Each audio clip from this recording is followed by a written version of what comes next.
Hi, thanks for stopping in to check this one out. Nothing to do with RC today. It's all about my LandCruiser. All because David down in Dartford in the UK spotted it in the Shell fuel tanker video, wanted to see it and asked if I'd do a walk around video of it. It'll also explain why I haven't done many builds over the last 3 or 4 months, because I've been obsessed with it and tinkering with it and fixing stuff on it. So yeah, I'll show you around it.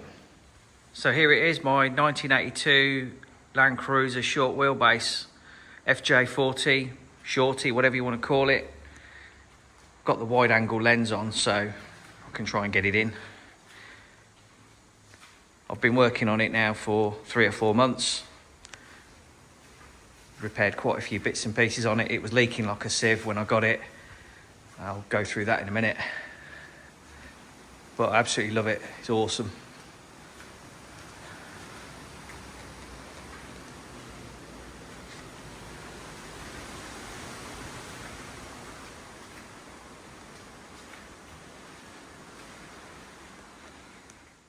So starting under the hood, first thing I had to repair was the radiator. It developed a slight crack, and I'll try and get down here and show you where. But right at the bottom of the radiator, somewhere here, a hairline crack developed.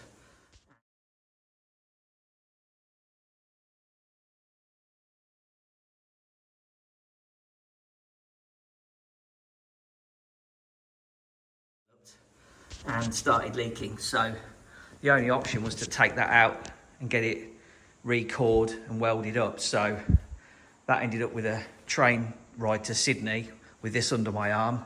Took it to a radiator specialist, got it re-cored and silver braze welded up, put it back in new coolant, and now that's cool. The next thing to go was the fuel pump, and that was leaking fuel everywhere.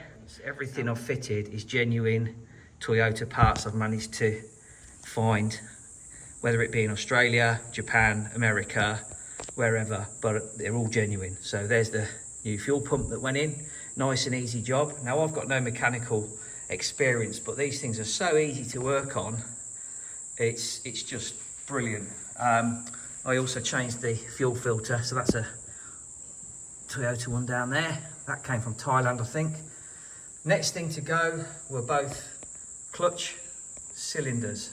So the master cylinder there, that failed, and it was all leaking down the internal firewall of the car, making a right mess.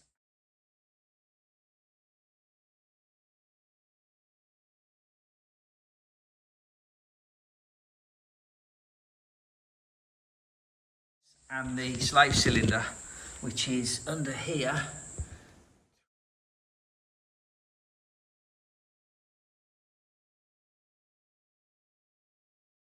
So they've been replaced, new clutch fluid, and I've also done the brake fluid as well, so it's had all new brake fluid.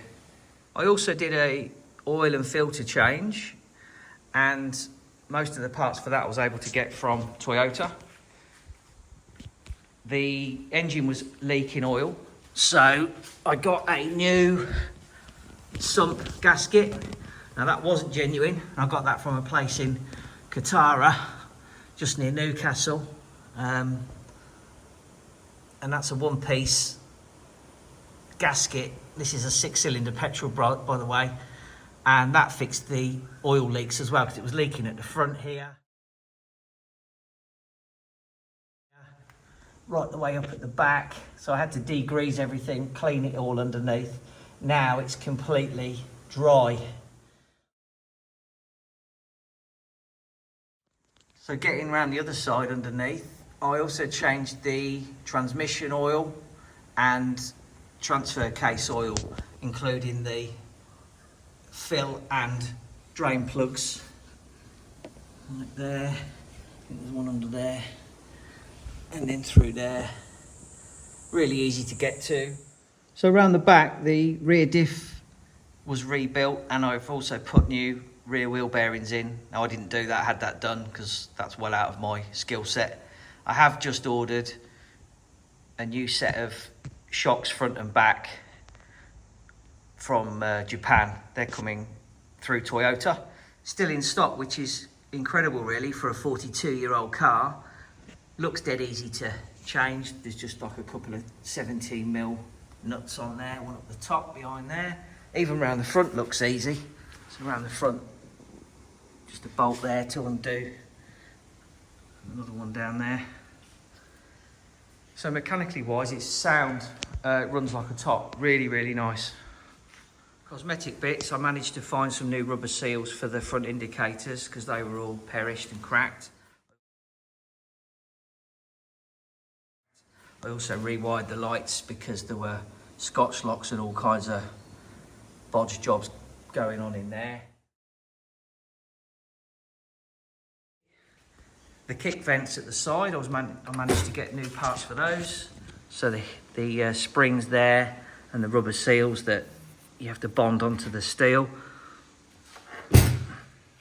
Got a new washer squirter, new wipers, and just the whole kit really. This part, the rubber part, again, all genuine. Moving around to the inside, new internal door cards from Japan.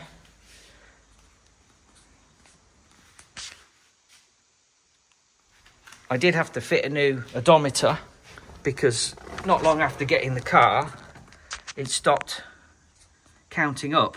So managed to get the new old stock one of those, which meant taking that out and connecting it in. I've kept the original one in so I can sort of validate the kilometers. I think it's done 118,000 from new. Matching numbers, engine and chassis. It's also got factory aircon as well. And then moving into the back, we've got the bench seats, so there's 2 each side. So it's licensed to carry 7.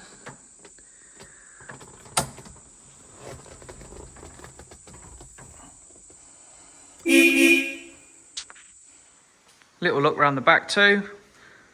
Changed a few bolts that were rusty.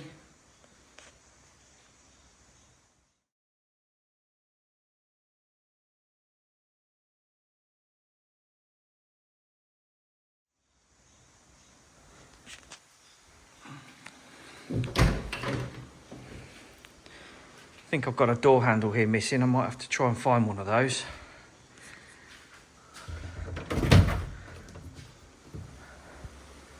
I did have to re-bond these rubber seals to the door. And that was a hell of a messy job. I've not seen anything like it really. Normally they clip onto a channel or something, but these are, you have to actually glue them on to the door. Did both of those.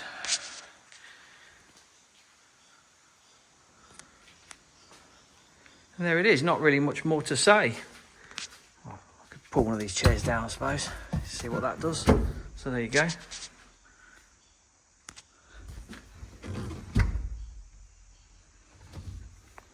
Original tool set. I think the jack's down there. So while I've been showing you guys round, I've noticed this channel here is all broken and split in the driver's side door. And I've just been on the all 4x4 spares again at Kotara, and they've got some genuine Toyota ones in stock, so I've just ordered a pair of those. Thanks again for watching. Please leave me a like, subscribe, leave a comment, let me know what you think of the LandCruiser. Do you want to see some videos of me trying to fix it? I am a complete novice, but like I've said before, I've got some shock absorbers to fit when they come, the trims around the door, and whatever else comes up. I've also got the RC kits on the go. This project here, the Buggy Champ, which is under covers. I've been trying to do that since Christmas Eve, but haven't really had a lot of time. It is looking good. That'll be the next video, hopefully. See you on the next one.